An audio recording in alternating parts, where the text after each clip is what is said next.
Oh, yes. Plus, ay, kung may puto dahil. Ayan, niluto ko na.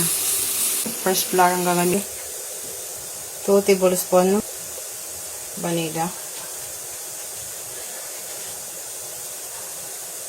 Fresh milk.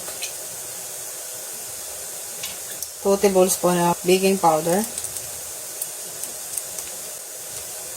Salt. Sugar.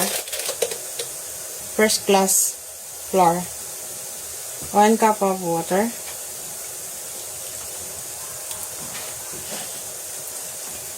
Then mix. Huwag nating over-mix. Parang lasa niya. Bakit? Dahil sa gamit kong binibili ko sa supermarket, dito ako sa tabi-tabi lang. Kaya napapapangit yung kalidad ng aking texture ng aking puto. Dapat guys, ang gagamitin yung puto ay first class. Yung nabibili talaga sa grocery ng powder milk. Ang gamit kong powder milk ay Bear Brand yan. Kasi mayaman na yan. So, pag ganito na, okay. Then, sasalain ko na ngayon. Lang ako dito.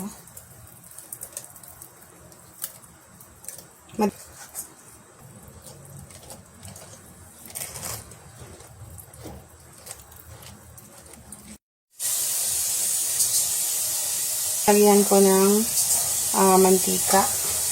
Yung molder. So, lagyan ko lang dito. Ayan.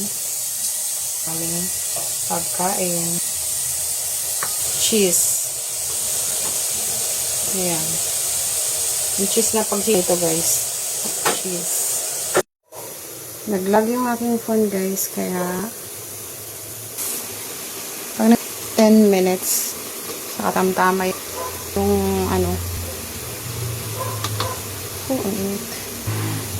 yung takpan natin. Anong oras na?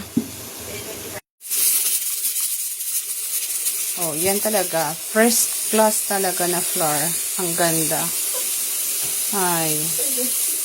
Finally. Ayan, ang ganda ng texture niya, guys. Pag first flour ang gamit mo. Pero kapag dito sa lugar namin, parang napapagod ako ng 1 kilo sa market, guys. Sa supermarket. Yan talaga ang puto niya. Gusto ko. Ano pang inantay natin? Luto niya. Puto kayo dyan. Puto cheese. Yummy. Merienda. May nag-request nito eh. Ayan, niluto ko na. Ano, pumuputok-putok yung pack. Bukas magla-live ako. So, wow. Ito talaga yung legit. Diba? Ang ganda, maumbo.